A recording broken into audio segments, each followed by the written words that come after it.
enquanto a sua palavra for sendo exposta, ministrada, faça a obra que aprover ao teu Espírito.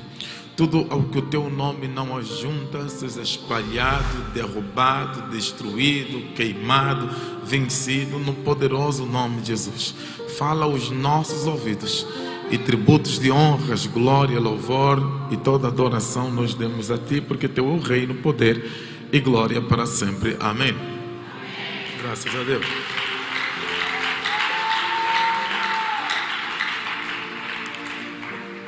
Mais uma vez a paz do Senhor a todas e a toda a igreja.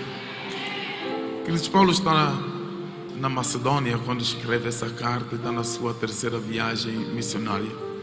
Essa é a segunda carta que ele vai escrever a Corinto. Já havia escrevido outra carta, e esta vai se tornar a carta onde ele expressa muito mais a sua humanidade, se comparado com os outros textos que nós temos nas suas cartas.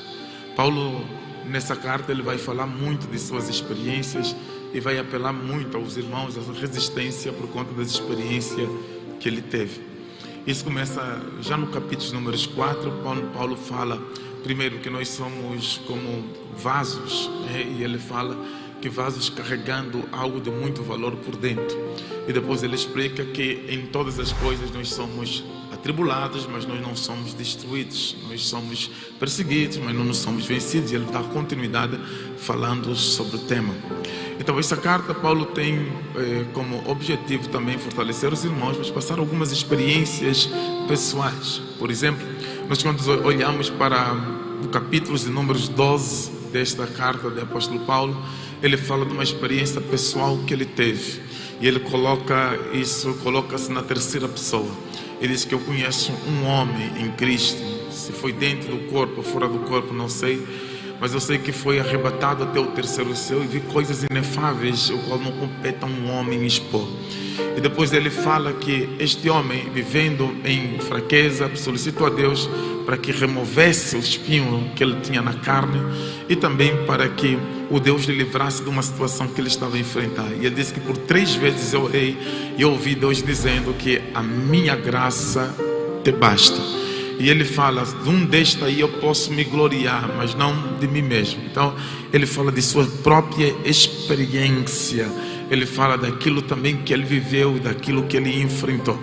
No capítulo de números 5, no versículo número 11, Paulo diz assim: assim, conhecendo o temor do Senhor, persuadimos os homens e somos cabalmente conhecidos por Deus.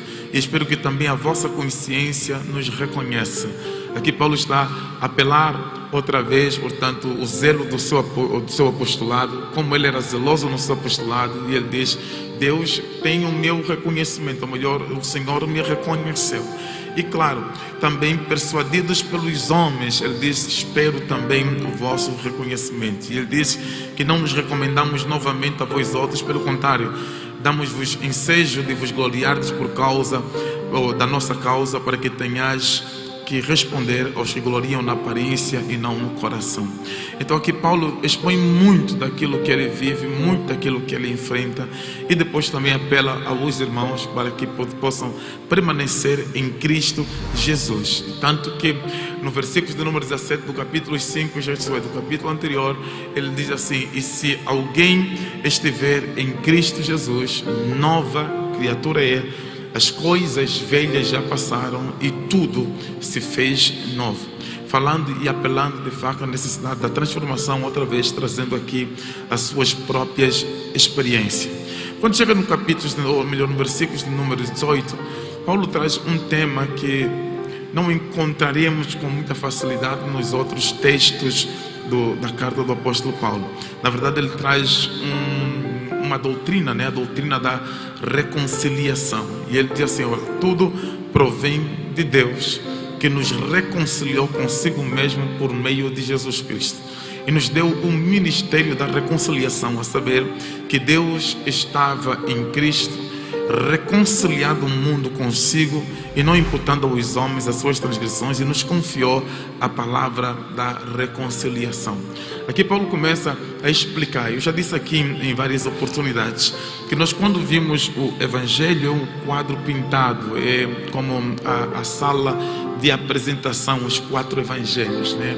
Apresenta a história de Jesus, a biografia de Jesus, vida e obra de Jesus, os feitos e efeitos que Jesus Cristo teve. Nós vimos como ele poderosamente curou enfermos, levantou paralíticos, como Jesus poderosamente andou por cima das águas, como o seu poder foi manifesto. Mas quando nós chegamos nas cartas, especialmente do apóstolo Paulo, Paulo começa a nos explicar algumas coisas que não estão muito visíveis. Por exemplo, nós vimos Jesus Cristo nos evangelhos na cruz, ele gritando tetelestai, está consumado. Aquela obra da cruz, nós entendemos que ele nos resgatou da mão do inimigo e nos trouxe para a vida.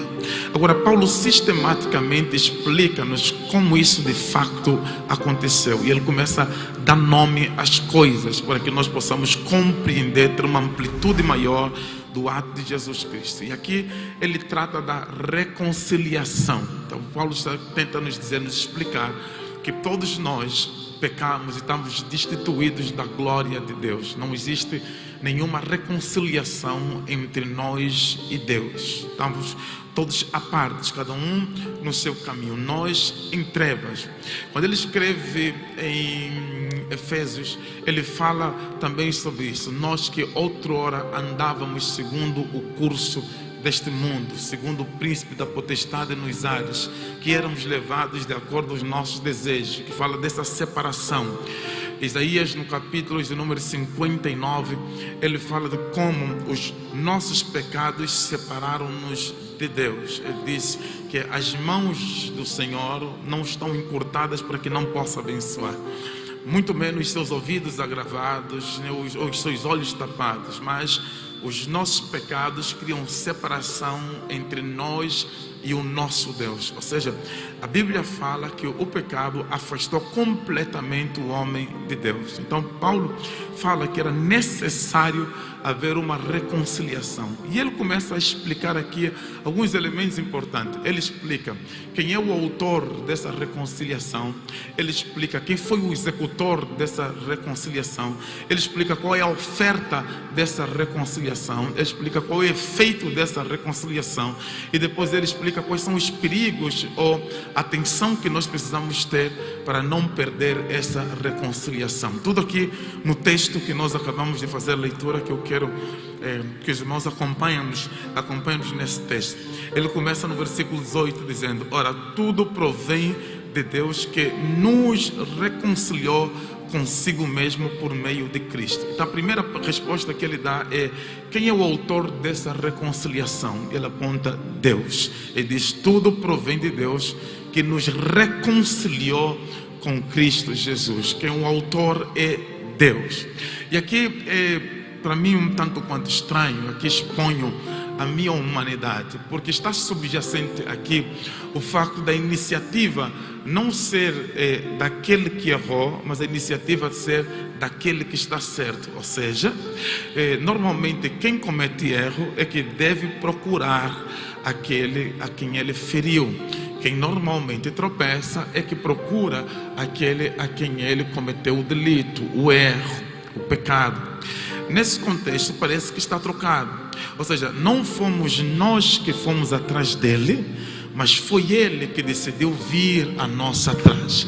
Fomos nós que pecamos, fomos nós que nos distanciamos, fomos nós que fugimos, mas é ele que fez o plano da reconciliação, dizendo: isso não pode ficar assim, eu preciso de resolver o problema desse afastamento. Então ele mesmo, em cima da razão, decidiu correr atrás daqueles que perderam a razão para trazer até eles. João explica-nos isso lá em 1 João capítulo 4, versículo 18, salvo engano. Ele diz que ele nos amou primeiro.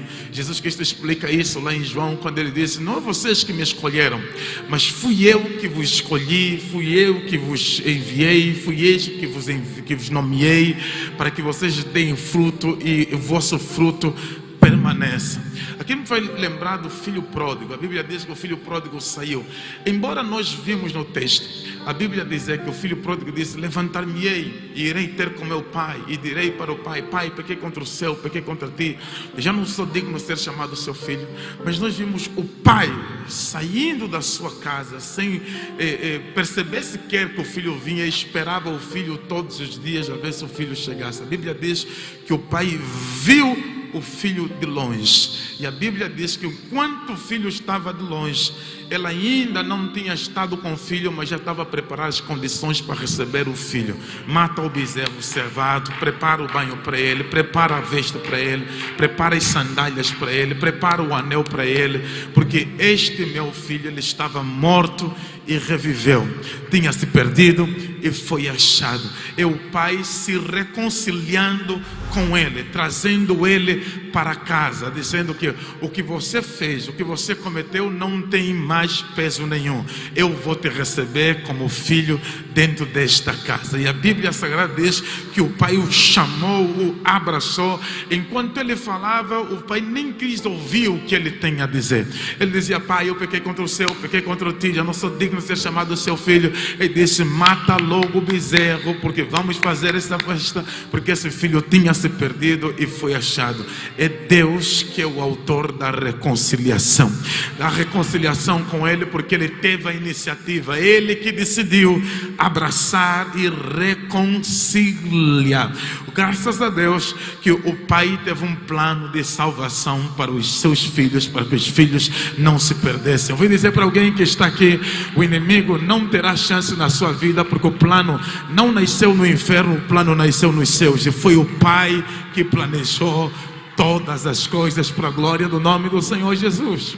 Aleluia, aleluia. Não somente isso, primeiro eu respondi a questão: ele é o autor, ele é que foi o autor desta reconciliação. E segundo, nós vimos o texto também dizer, outra vez no versículo 18: ora, tudo provém de Deus, que nos reconciliou consigo mesmo por meio de Cristo e nos deu o ministério da reconciliação.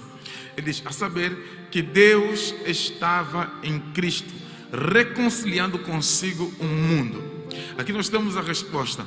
Quem é que foi o executor dessa reconciliação? Jesus. A Bíblia diz que Jesus estava com Deus, reconciliando com Ele. A responsabilidade do ato foi colocado sobre Jesus, o Filho. A Bíblia diz assim: Deus estava em Cristo reconciliando consigo o mundo. Então agora Paulo está a explicar que aquele ato que nós tivemos na cruz não foi simplesmente uma morte, mas foi um ato de reconciliação.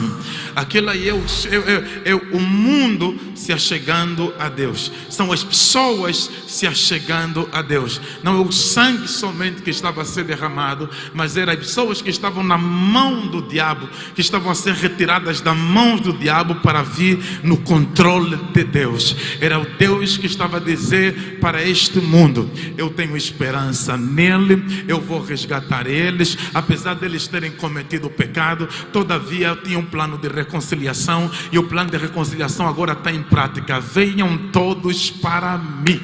E aqui começamos a entrar profundamente naquilo que eu chamaria a obra dessa reconciliação. Porque diz assim: não imputando aos homens as suas transgressões. Repara, eu disse que primeiro foi Deus o autor. Segundo, ele diz que quem executou isso foi Jesus Cristo, foi o Cristo. Terceiro, ele diz: houve uma obra naquele momento. Era suposto todo o histórico de erros, de pecado que as pessoas cometeram, era suposto ser apresentada diante deles. Por quê? Porque nesse mesmo texto que nós acabamos de fazer a leitura, aliás, no mesmo livro que nós acabamos de fazer a leitura, Paulo diz assim: todos nós seremos apresentados ante o tribunal de Cristo. Todos nós, para dar conta daquilo que nós fazemos. Quer dizer que há um memorial. Todas as coisas que a pessoa faz tem um memorial. A Bíblia Sagrada diz que o salário do pecado é a morte. A Bíblia Sagrada diz que todos pecaram e o salário foi destituição da glória de Deus. Se eu merecesse alguma coisa, certamente seria a morte ou então a perdição. É isso que eu merecia. E a Bíblia Sagrada diz que lá em cima, o Paulo está a dizer, lá em cima naquele tribunal, Jesus me ajuda, naquele tribunal, quando pegam no livro dos atos todos que foi cometido, não existe nenhuma imputação, porque o sangue de Jesus Cristo, o amor de Jesus Cristo, a reconciliação anulou qualquer coisa que podia ser imputada às pessoas. Não havendo, aquilo obviamente é doutrina de imputação, mas diz assim, não imputando aos homens, não colocou sobre os homens suas transgressões, porque ele acabou por cobrir. Eu falei cobrir, né? Eu vou ter que lidar com essa situação de cobrir. Quando você chega em 1 João capítulo 1, 2, João diz assim: filhinhos, essas coisas vos escrevo para que não pequeis. Mas se pecar, nós temos um advogado, Jesus Cristo o justo. Ele é a propiciação pelos nossos pecados. E não somente dos nossos pecados, mas também de toda a humanidade. Mas o que eu quero pegar aqui é que ele diz que ele é a propiciação dos nossos pecados. A propiciação aqui vem de propiciatório. Quando nós falamos de propiciatório, é lugar que é propício. Esse propiciatório nos leva para o Antigo Testamento, lá na Arca da Aliança, quando Deus mandou Moisés fazer a Arca da Aliança. Na Arca da Aliança, ele diz: você vai fazer com a madeira de acácia, coberta com ouro, e depois por cima você vai colocar uma tampa. Essa tampa vai ter 2 querubins olhando um para o outro, em uma peça única. Esta tampa vai ser chamada de propiciatório. Debaixo dessa tampa, na Arca da Aliança, tem 3 elementos. Tem a vara de Arão que floresceu, descrita no capítulo 18 do livro de Números. Tem o maná que desceu dos céus, que também foi guardado, e tem as leis que foram colocadas lá dentro da Arca da Aliança. Esses 3 elementos, quando você for ler a história, você vai perceber que esses 3 elementos surgiram em um período de rebelião. Vamos começar primeiro pelo maná.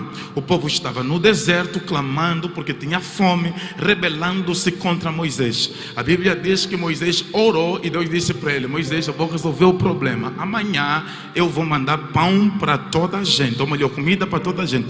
Desceu o maná, aliás, desceu a comida, e o povo, quando olhou para a comida, perguntava: o que é isso? O que é isso? O que é isso? Era o maná. Pronto, o maná desceu num período de rebelião. A segunda coisa que tinha dentro dessa Arca da Aliança, debaixo, quando tapada pelo propiciatório, eram as leis. As leis foram entregues para Moisés em um ambiente lá embaixo de discórdia, de luta. Quando Moisés estava lá em cima, no monte, falando com Deus, a Bíblia Sagrada diz que Arão tirou a camisa, tirou a roupa, convocou todo mundo para uma discoteca gospel, dançou a volta do bezerro, cantando de um lado para o outro em pura rebelião, né, com Deus. Deus disse para Moisés: Moisés, olha o que está acontecendo aqui, desça imediatamente lá embaixo, porque esse povo já começou a dançar numa volta de um bezerro de ouro. Moisés desceu com as tábuas da lei. Quando encontra-se com Arão, ele quebra as tábuas da lei, e Deus lhe disse que era melhor ele preparar outra para escrever. Quando ele escreve outras, essas tábuas da lei é que vão estar na arca, em um momento de rebelião. A terceira coisa foi quando Datã, Coré e Abirão se juntaram e ficaram com ciúmes de Moisés, né, e de Arão, porque era Moisés que era o líder, era Arão que era o sacerdote, e era Miriam que era a profetisa. Então, na cabeça de Datã, Coré e Abirão foi: como é que é possível? Só vocês é que são crentes. Moisés é o líder, teu irmão Arão é o sacerdote, e a tua irmã Miriam é a profetisa. Por que só tem que ser vocês? Por que isso tem que ser algo de família? Ora, quando Deus dá, Ele dá. ou você engole ou vomita. Ele dá, pronto. Ele não quer nem discutir, não quer nem sentar contigo. Então eles foram para falar com ele. Disseram: por que tem que ser só eles que tenham? Não pode. Nós vamos fazer aqui um motim. Nós vamos nos levantar. E de facto se levantaram. Moisés disse: tá bom, para resolver isso, deixa eu ir falar com Deus. E ele foi falar com Deus. Quando falou com Deus, ele disse: Moisés, eu vou fazer o seguinte: peça ao povo que tiram cada um uma vara e colocam essa vara em frente da tenda da congregação. No dia seguinte, vamos ver qual é a vara que vai frutificar. A vara que dê fruto, essa é a vara que vai ser do chamado. Mas coloca o nome de cada um na vara. Na tribo de Levi, não coloca o nome de Levi, coloca o nome de Arão. Porque eu vou mostrar, a Bíblia diz que todo mundo colocou lá embaixo. E quando foi no dia seguinte, todas as varas estavam secas. E a vara de Arão deu muito fruto. E a Bíblia mostrou como a família de Datã, Coré e Abirão foram completamente ajuizadas. E Deus disse para Moisés: Moisés, agora pega nessa vara, guarda essa vara, para que as pessoas saibam como é que eu sou fiel.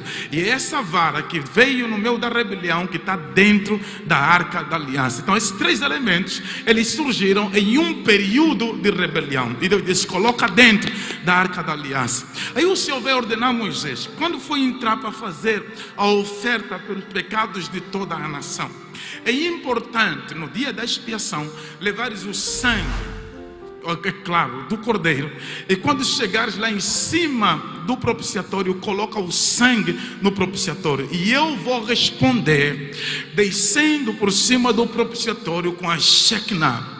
O que o sangue fazia? Eu estou a explicar porque que João disse: ele é a propiciação pelos nossos pecados. O que o sangue fazia? Uma vez que o sangue estava lá em cima, Deus olhava por cima do propiciatório e já não via o símbolo da rebelião do povo. Aí já desaparecia. O que ele via? Ele via o sangue que estava por cima do propiciatório e não via mais a rebelião do povo. Ele olhava para o sangue e dizia que aí está a remissão. Quando João está a dizer que ele é a propiciação dos nossos pecados, João está a dizer que ele é que cobriu os pecados que eram para ser imputados para nós. A rebeldia que era para ser imputada, ele cobriu e não permitiu ver, nem permitiu condenar, nem permitiu matar, nem permitiu destruir, nem permitiu acabar com ele, não permitiu enterrá-lo por causa do sangue. Eu vim dizer para alguém que está aqui: o sangue de Jesus Cristo, ele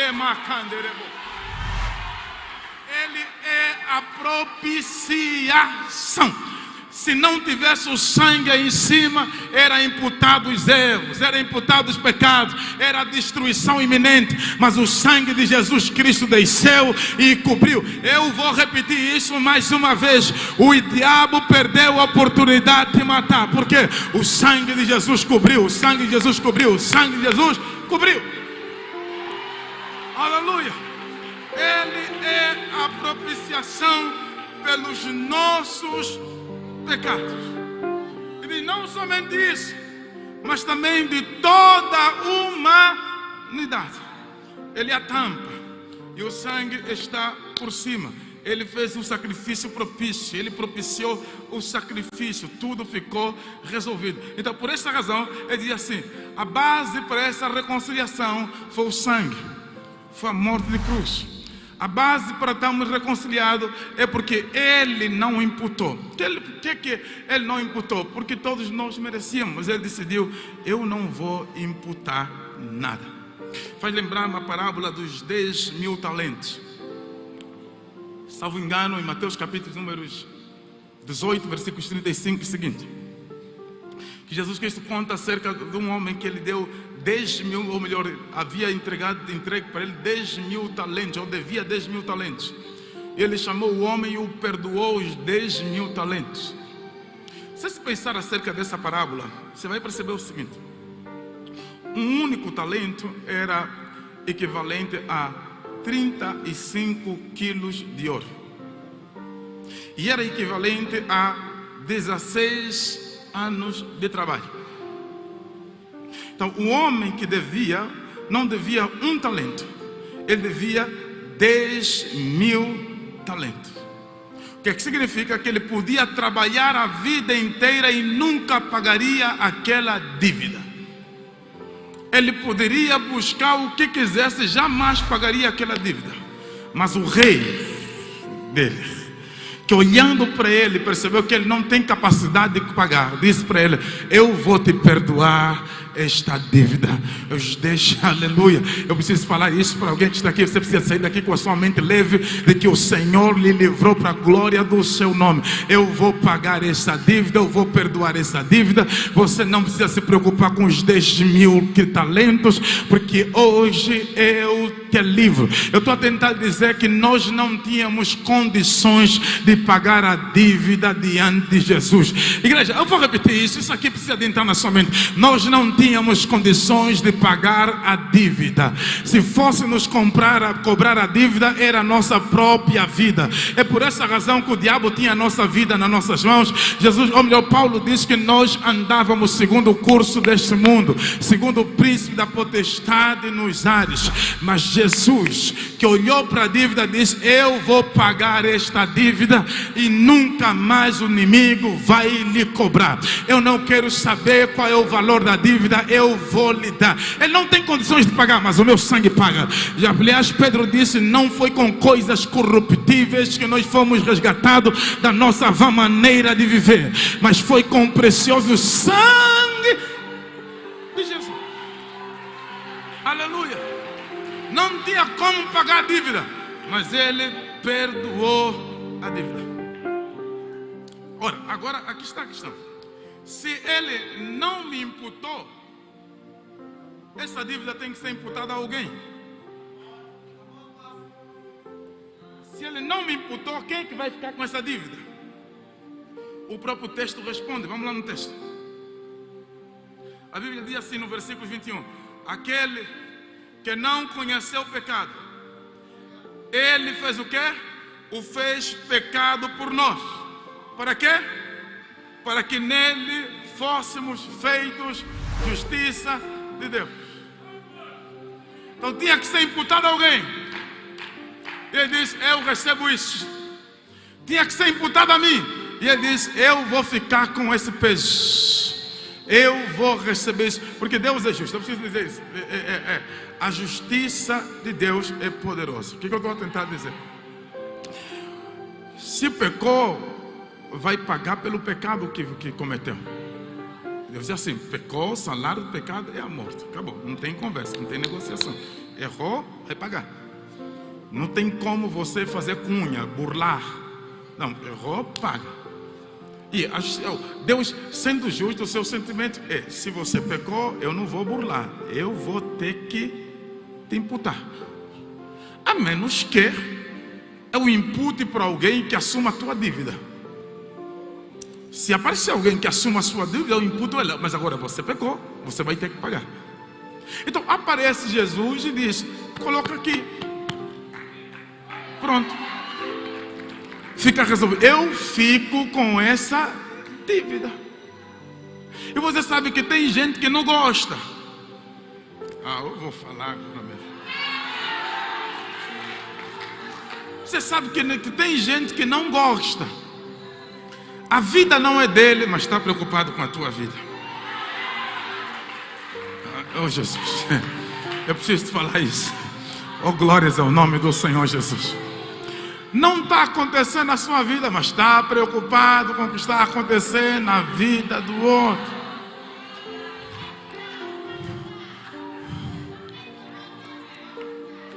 Eu vou falar mesmo. Eu tenho que lhe dizer isso, mas ele está dizendo: eu vou carregar o que devia ser cobrado nele. Mas tem gente que está dizendo: ele não merece, não pode. Aqui está o problema. Jesus não nos escolheu porque merecia.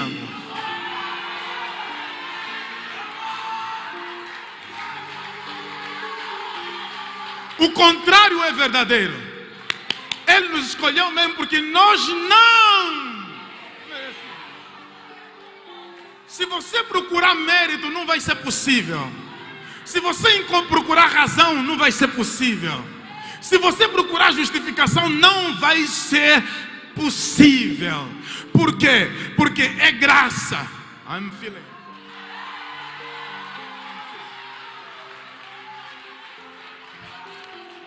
Paulo diz, pela graça sois. E isso não vem de vós. Não vem do homem. Não vem da obra. Na verdade não é o que eu fiz, é o que ele fez. Aleluia.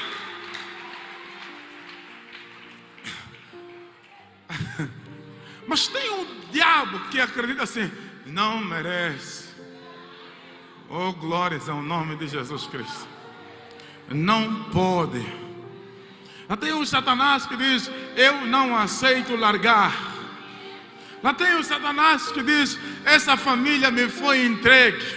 Lá tem o diabo que diz, foi receber consagração há muito tempo com os seus antepassados. Ei, 2 Coríntios capítulo 5, versículo 17. Quem está em Cristo, nova criatura é. As coisas velhas já passaram e tudo se fez novo. Eu não quero saber quantos feiticeiros tem na sua casa. Tudo se fez novo. Eu não quero saber quantas dívidas tem espiritual na família. Tudo se fez novo. Eu não quero saber qual é a origem da família. Tudo se fez novo.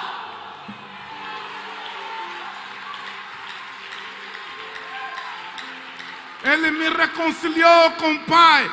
O Pai que me protege, o Pai que guarda, o Pai que cuida. Eu preciso dizer isso para alguém. Você está reconciliado com Deus. Vou repetir isso. Você está reconciliado com Deus. Oh, glórias ao nome do Senhor Jesus. Aleluia. Aleluia. Versículo 21, ele diz, aquele que não conheceu o pecado. Ele não conheceu, mas ele se fez por nós, para que nele, não fora dele, tá?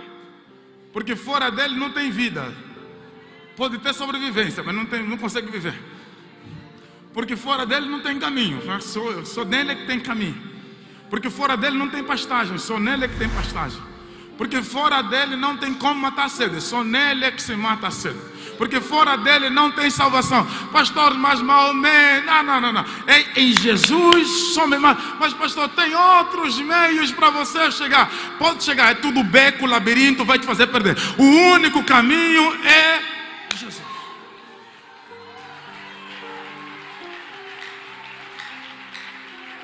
Então Deus não imputou a ele, tá?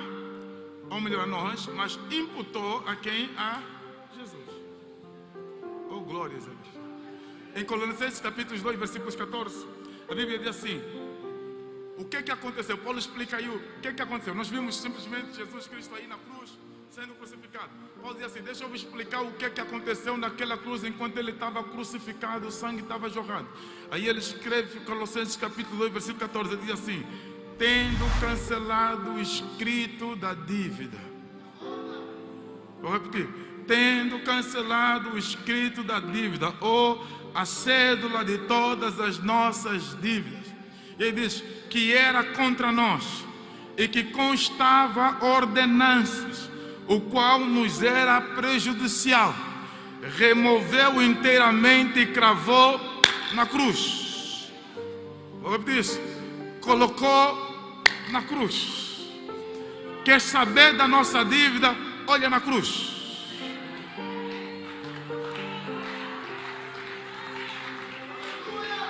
Quer conhecer nossa dívida?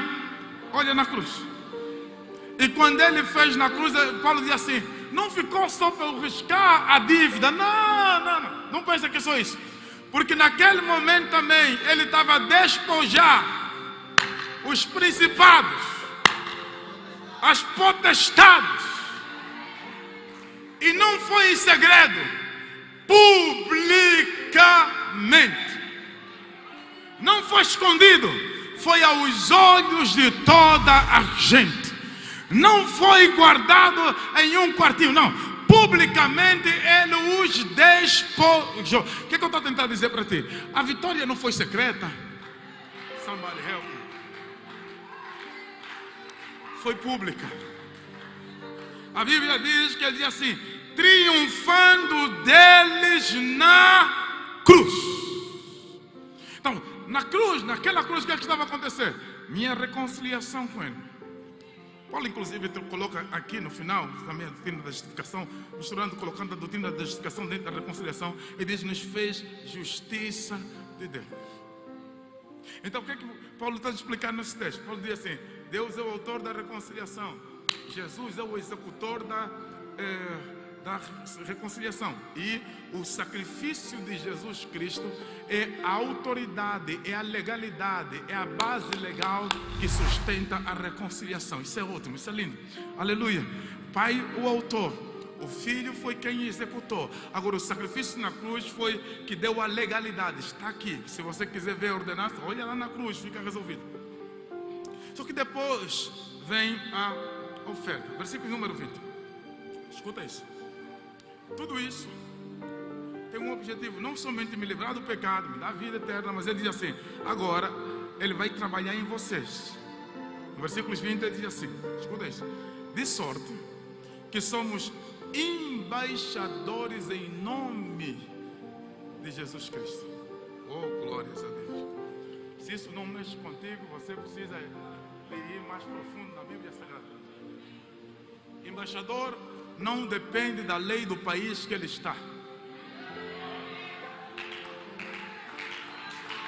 Embaixador depende da lei do país que o enviou. Ele representa o país que ele enviou. Ele pode estar em Portugal, mas o que lhe comanda lá no seu exercício diário é a lei de Angola. Ele pode estar nos Estados Unidos, aí dentro da embaixada, onde ele estiver, é território angolano. As leis são angolanas. Se é feriado em Angola, é feriado lá naquela embaixada. O que não pode em Angola, não pode lá. O que pode em Angola, pode lá. Por quê? Porque a lei não é do lugar onde dele está. A lei é do lugar da onde ele veio. Então tentar dizer para alguém que está aqui, depois de tudo isso, depois dele fazer a reconciliação com ele, com Deus, eu agora não ando mais com as leis que são daqui de baixo, somebody help me. Agora eu ando com a lei que são de cima. Não é o que está aqui embaixo que me guia, é o que está lá em cima que me orienta. Não é o que está aqui embaixo que me move, é o que está lá em cima que me move. Não é os espíritos malignos daqui de baixo das regiões celestiais que me movem, é o Espírito Santo que veio de cima que nos move. Eu estou a tentar dizer para alguém que está aqui: pare de se preocupar com as coisas que são de baixo, porque as coisas que são de cima são muito mais valiosas e apontam para um destino. Nós não andamos de acordo com as coisas que são de baixo, nós andamos de acordo com as coisas de cima. I'm feeling. Aleluia. Por quê? Porque nós somos embaixadores. Você não está compreendendo isso? Nós somos embaixadores. Quer dizer, representante dele. E aqui, um embaixador com poderes plenos.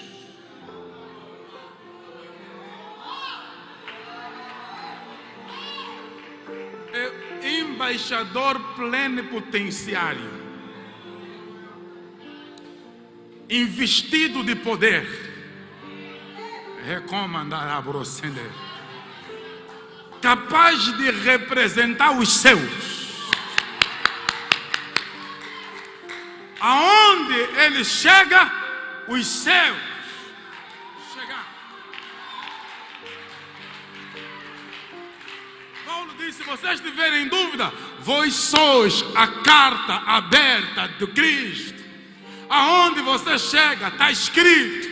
Aonde você chega, está a carregar Ele. Aonde você chega, o poder dEle se manifesta. Aonde você chega, a graça dEle se manifesta. Aonde você chega, a glória dEle se manifesta. Quem reina na tua casa não é o espírito familiar. Quem reina na tua casa é o Espírito Santo de Deus. Quando você chegar em casa, diga: chegou o embaixador pleno potencial.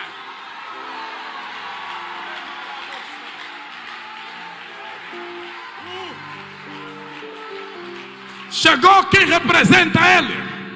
Chegou quem foi enviado por Ele. Chegou quem carrega Ele. Chegou o embaixador.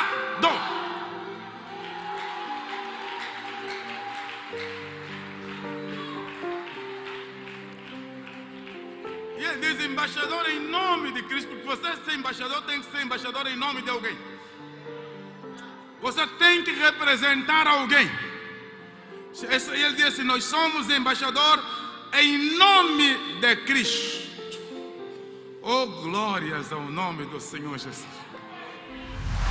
Alguns podem se vangloriar porque são embaixadores, representantes do nosso país em outras nações. Mas nós nos gloriamos porque somos embaixador.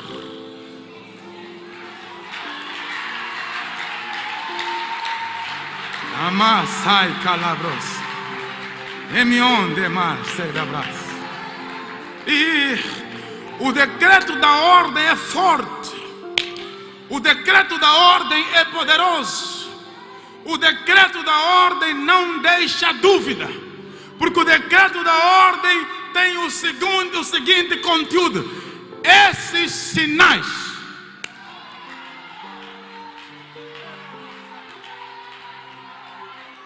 seguirão todos aqueles que creem em meu nome.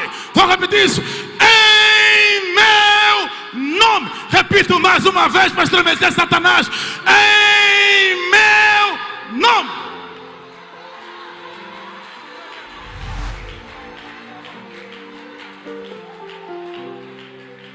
Expulsarão demônios.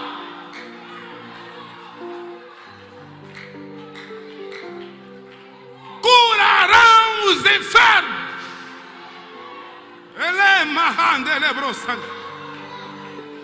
Falarão em outras línguas. E se beberem alguma coisa mortífera,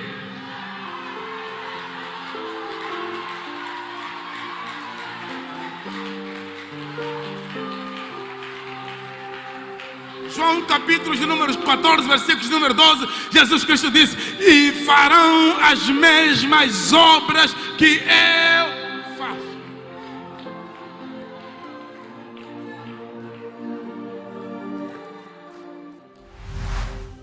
De sorte que aquela morte afinal não aconteceu só para nós pularmos aqui, mas nos fez embaixadores. E Paulo dá continuidade dizendo: como se Deus exortasse por nosso intermédio. Ele fala, Ele comunica por nosso intermédio. E Paulo continua, e Paulo continua: em nome de Cristo, pois rogamos que vos reconcilieis com Deus. Escuta isso. Eu disse que somos embaixadores. E representamos uma nação. Representamos uma pátria. Se você me perguntar, pastor, qual é a pátria? Eu vou lhe dizer: se você quiser conhecer a pátria, você na sua Bíblia procura o endereço. Filipenses capítulo 3, versículos 20. Ele diz: pois a nossa pátria está nos céus. Vou repetir isso. De sorte que a nossa pátria está nos céus, de onde também aguardamos o nosso Senhor, E ele explica: quem é o Senhor? O Senhor Jesus Cristo, o qual transformará o nosso corpo de humilhação para ser igual ao corpo de sua glória. Ele está dizendo: nossa pátria está no céu. Nossa pátria está no céu. Nossa pátria está no céu. Nossa pátria está no céu. Nossa pátria está no céu. Nossa pátria está no céu. Nós não disputamos nada aqui, porque nossa pátria está no céu. De onde também nós esperamos o nosso Salvador. E ele diz assim: e segundo a sua eficácia e todo o poder, porque não vai ser só ouvir, não, segundo a sua eficácia do poder, ele colocou todas as coisas debaixo da sua autoridade. Está percebendo isso? Eu aprendi que quem manda não é quem está embaixo, é quem está em cima.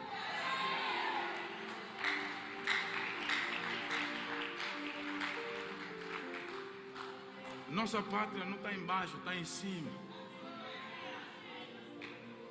Vou repetir: nossa pátria não está embaixo, está em cima. Você é cidadão do céu. Isso devia te alegrar. Você é cidadão do céu. A nossa pátria está no céu. Aleluia. Aleluia. Pela primeira e única vez, diga ao seu irmão: você vai conhecer a pátria.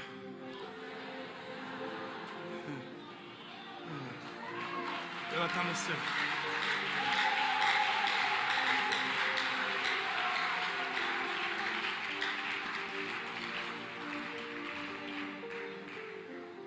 Mas Paulo fala também, só no instante eu já termino.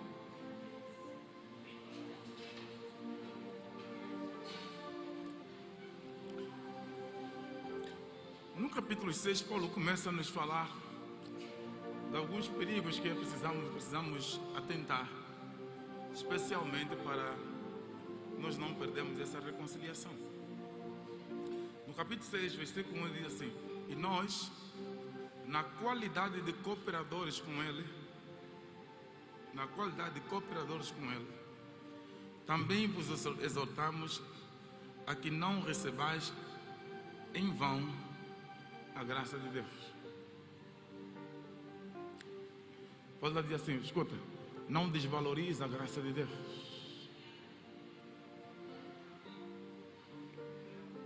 Não futiliza a graça de Deus.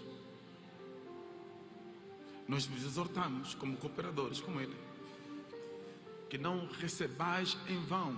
Ou seja, o que você está a receber é muito poderoso. O que você recebeu, ele é profundo. Não trate ele como se de qualquer coisa se tratasse. Cuide e valorize muito bem. Porque estavas distante e Ele te protegeu, Ele te guardou, te fez embaixador dEle. Agora, cuide da graça que Ele te deu. Segundo, versículo número 2 do capítulo 6, eu li, ele diz, porque Ele diz: eu te vi no tempo da oportunidade e te socorri no dia da salvação. Te vi no tempo da oportunidade, quando o inimigo estava quase a te pegar, eu te vi, entrei e te socorri. No dia da salvação. E eis agora o tempo sobre modo oportuno. Eis agora o dia da salvação. Paulo está trazendo aqui o caráter emergencial da salvação. Não é para adiar, o dia é hoje. É agora. O momento é agora. Se você tem que decidir, decida hoje. Se é para andar nos caminhos dele corretamente, não adia para amanhã, é agora. Se é para caminhar convenientemente com ele, não deixa para a próxima semana, é hoje. É agora. Você não sabe o que pode acontecer no dia seguinte. Você não sabe o que o inimigo preparou para a sua vida. A hora é agora. O momento é esse. A hora é já. O sino está a tocar. Se endireita agora, se corrige agora, se posiciona agora, reage agora, faça alguma coisa agora, porque não é amanhã, eis aí, é agora o dia da salvação. Glórias ao nome do Senhor Jesus Cristo. Mensagem para esta igreja: eis agora o dia da salvação. Reaja agora. Mensagem para esta igreja: eis agora o dia de se corrigir. Reaja agora. Eis agora o dia da salvação. E ele diz: é um tempo oportuno. Oh, glórias ao nome de Jesus Cristo. O tempo é agora. Posso falar do tempo, né? Oh, Jesus. Time's up. They put it, time's up, man. Time's up. Come on, man. Now it's 47 minutes, seconds after time. Ok, 2 minutinhos. Eu termino. Eu estou bem obediente com o tempo, hein?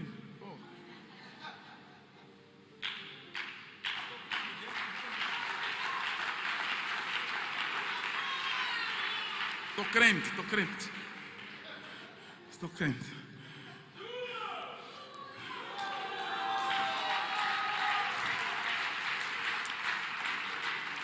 A hora é essa. O tempo é esse. Se você olhar para a vida de Jesus Cristo, ele teve sempre muito cuidado com o tempo. Eles falavam muito acerca do tempo. Jesus falava: ainda não é chegada a minha hora, já é chegada a minha hora, naquele dia e hora, naquele tempo, quando vier aquele dia, quando vier aquela hora. Você percebe a abordagem de Jesus Cristo em relação ao tempo como uma preocupação. Quando ele conta daquelas 10 virgens prudentes e loucas, ele fala também de hora, à meia-noite, quando tocou o sino, ou quando tocou as trombetas. Ele fala do tempo, ele fala de ser assertivo no tempo. E aqui, embora esteja a falar abordada a salvação, é momento de decisão, toma a sua decisão. Mas aqui o que o Senhor também esteja a lhe comunicar é: preste atenção com o tempo. Tem muitas coisas que o Senhor faz acontecer dentro de um tempo. Lá em 1 Samuel capítulo de números 10, a Bíblia Sagrada diz que Deus diz para, Samuel diz para o Saul: quando todas essas coisas se cumprirem, faça o que se achar na sua mão direita para fazer, porque Deus é contigo.